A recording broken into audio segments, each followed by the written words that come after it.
काजल,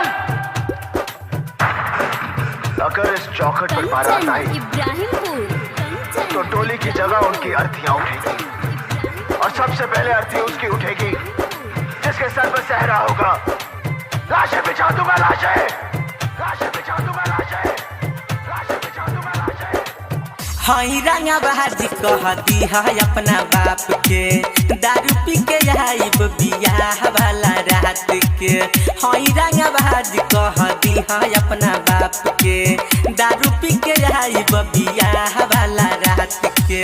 हम ना डराइब हो लेके तोहे जाइब हो, जवन साला बोली ओकरा टांग धक फाड़ब। मरवा में तोहरा बरबा के हम ही गोली मारब, मरवा में तोहरा बरबा के हम ही गोली मारब।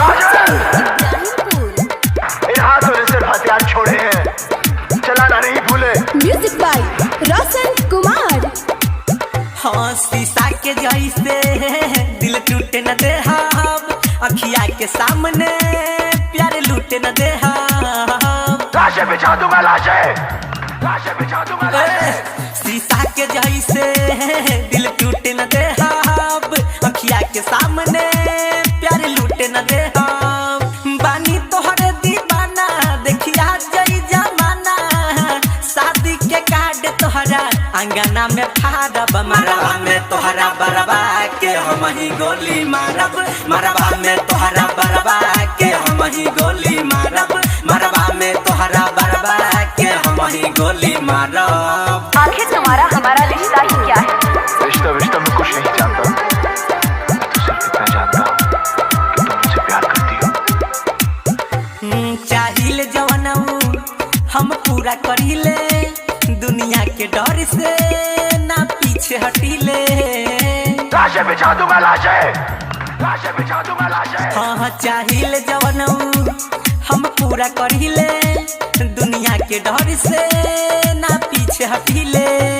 चाहे चली लाठी भाला हम ही डालब जयमाला, भाई तोहर बोली तो ओकरो खचारब। मरवा में साला बरवा के हम ही गोली मारब, मरवा में साला बरवा के हम ही गोली मारब, मरवा में साले बरवा के हम ही गोली मारब। दिखाई मुझे वो खुशियाँ, वो प्यार, ताकि आज तुम मुझसे कह सको कि वो सब झूठ था और सच ये है कि आज तुम किसी और की बनना चाहती हो। गायत्री रिकॉर्डिंग स्टूडियो राजा परसोनी। सुनो दुआरा पर तोहरा बारात जाई, चैलेंज हमार हो ना लौट के जाई।